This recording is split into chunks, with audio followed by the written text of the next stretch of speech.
Pour mettre en œuvre cette transformation numérique et pour aller de l'avant dans l'ère du numérique et de l'intelligence artificielle, il faut certainement des fonds et il faut des investissements et il faut une économie qui va de l'avant, une économie en phase de guérison. Et pour nous donner plus d'éclaircissements et pour en savoir plus sur le témoignage de la Banque mondiale en faveur de l'économie égyptienne, nous avons le plaisir d'avoir avec nous Dr Amr Saleh, qui est professeur d'économie et ex-conseiller de la Banque mondiale. Dr Amr Saleh, bonsoir et bienvenue avec nous. Bonsoir, le plaisir est toujours le mien. Bonsoir. Docteur Amr Saleh, nous avons un témoignage avancé par la Banque mondiale selon lequel l'économie égyptienne a réalisé une avance de 4% durant l'année actuelle, l'exercice fiscal actuel, et on s'attend à 4,7% durant l'année 2025 et qu'il y aurait une sorte de guérison, de convalescence durant l'année 2024. Sur quoi est basée ces spéculations ou quels sont les éléments selon lesquels ces spéculations et ces témoignages ont été relevés? Oui, encore bonsoir à tous nos chers téléspectateurs. Bonsoir. En fait, je voudrais juste attirer l'attention sur le fait que ce n'est pas des spéculations, mais c'est des chiffres basés sur une période de 10 ans ou de 15 ans qui est tirée sur la croissance économique. C'est-à-dire que nous avons des prédictions, qui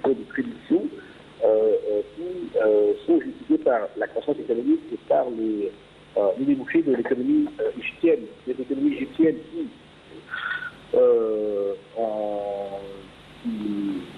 l'année dernière, ou il y a 2 ans, si ma mémoire est bonne, avait réalisé une croissance du PIB qui avait atteint à peu près 5%.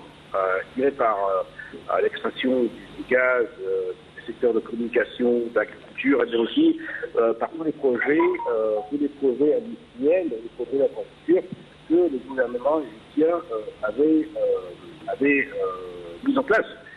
Notamment aussi à cause de, vous avez peut-être vu les chiffres qui concernent les exportations. Nos exportations avaient atteint un chiffre record, mais record de 32 milliards de dollars. Et donc, tous ces chiffres, tous ces retombées sur l'économie égyptienne, avec aussi des dépenses totales qui avaient augmenté, mais qui ont été compensées par une augmentation par rapport à l'exercice budgétaire, un rebond de la TVA de 40%, des recettes aussi des taxes. C'est des chiffres très bons qui indiquent que l'Égypte continuera à connaître une croissance économique au cours de l'année prochaine et de l'année 2025. Vous savez que l'Égypte, durant le Covid-19, faisait partie des 17-18 pays qui avaient enregistré un taux de croissance économique positif, ce qui est vraiment un taux de record. Et donc, avec toutes ces performances économiques, nous savons que l'Égypte réalisera un taux de croissance, je dirais, soutenu au cours de l'année prochaine. Aussi, je crois qu'à mon avis, les infrastructures, les projets d'infrastructure qui avaient été mis en place au cours des 7 dernières années avaient été très utiles et très propices pour les investissements. L'Égypte a occupé la première et parfois la seconde place en ce qui concerne l'attraction des investissements étrangers en Afrique. L'Égypte est l'un des plus grands pays en termes de PIB au Proche-Orient après l'Arabie Saoudite et l'Émirat Arabes Unis. Vous savez que les Émirats et l'Arabie Saoudite sont des pays pétroliers. L'Égypte possède pas cette quantité de pétrole comme les autres pays du Golfe. En plus, avec tous ces performances, l'Égypte a une confiance dans son économie et donc ses chiffres. Et donc, pour revenir à votre question sur les prédictions, comme je vous le dis, c'est des chiffres qui sont annoncés en début d'année, mais qui sont révisés à travers et à part les circonstances économiques que le pays connaît. Et donc, ce n'est pas un problème que la Banque mondiale et que le FMI révise les taux de croissance. C'est tout à fait normal. Les taux de croissance sont toujours révisés. Et, comme je vous dis, les taux de croissance sont toujours révisés selon les résultats effectifs que l'économie enregistre. Et il existe des méthodes et un compromis très important et très connu en ce qui concerne les prédictions de la Banque mondiale. Vous savez que ce qui se passe, c'est qu'il y a ce qu'on appelle revision meeting, ou des missions de révision de la Banque mondiale du FMI avec les pays concernés, et des visites officielles. Et selon ces visites officielles, il existe des rencontres sur les terrains avec les secteurs privés, avec les responsables des pays, mais aussi il existe des enquêtes sur les terrains qui sont mises en place.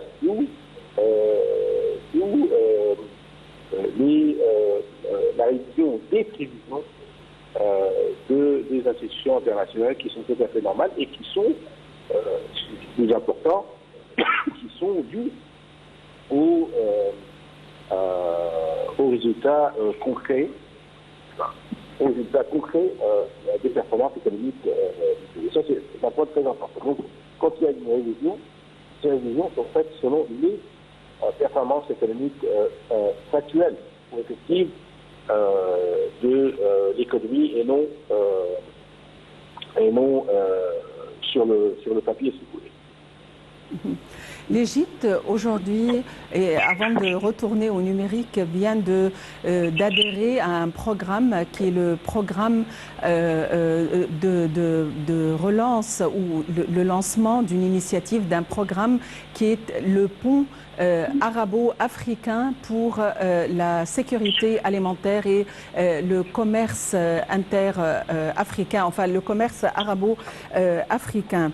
Dans quelle mesure ce genre d'initiative et dans quelle mesure ce genre de pont, d'ailleurs l'initiative est baptisée le pont arabo-africain pour l'échange commercial, dans quelle mesure ce genre d'initiative est susceptible d'améliorer nos chiffres et de nous aider d'aller de l'avant en dépit des défis incroyables qui s'opposent au monde entier à l'heure actuelle? Ça, c'est une question très importante. Vous savez que les pays arabes s'étaient réunis à plusieurs reprises après la crise ou les crises alimentaires qui sont survenues après la guerre entre la Russie et l'Ukraine, et l'augmentation considérable des taux de chômage, mais aussi de l'inflation. Cette inflation galopante que le monde a connue et qui avait entraîné une augmentation du taux d'intérêt. D'ailleurs, le Federal Reserve américain projette d'augmenter le taux d'intérêt prochainement, encore une fois. Et donc les pays arabes, notamment, je cite notamment l'Arabie Saoudite, l'Égypte et les Émirats Arabes Unis, et aussi des projets, notamment entre l'Égypte et les Émirats Arabes Unis, ces projets conjoints qui visent à investir dans des secteurs de sécurité alimentaire très importants, notamment que nous avons dans beaucoup de pays arabes une croissance de l'industrie agroalimentaire, mais aussi dans certains pays arabes, notamment malheureusement dans le Soudan, et avec ce que le Soudan connaît actuellement, mais vous avez des terres et des terrains très fertiles dans le Soudan, qui avait reçu des investissements arabes très importants en ce qui concerne le secteur agroalimentaire ou la sécurité alimentaire. Donc, oui, votre question est très importante. Certes, les pays arabes se sont mis d'accord et ont reconnu l'importance d'investir dans des projets agroalimentaires, de sécurité alimentaire, notamment des projets, comme je vous l'ai dit, entre l'Égypte, l'Arabie Saoudite et les Émirats Arabes Unis. La Jordanie aussi en a fait partie.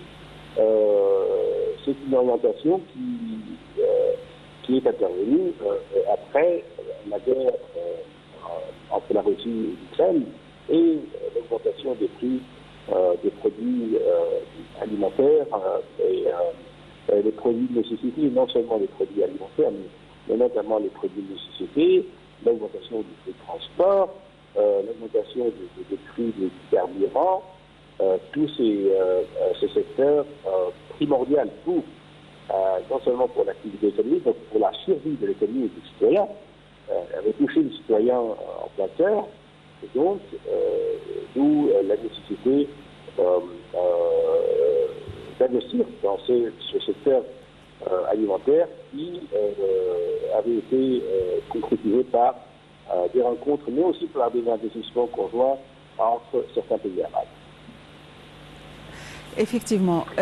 Pour revenir au numérique, pour la transformation numérique, il faut quand même des fonds. Dans quelle mesure cette transformation est peut-être considérée aussi un domaine d'investissement important, que ce soit sur le plan local, régional ou international? La transformation numérique est devenue une question primordiale. Devenue une question primordiale pour l'investissement, pour la croissance économique, car vous savez que ces applications et cette transformation diminuent le temps et donc diminuent le coût et donc diminuent le coût d'investissement.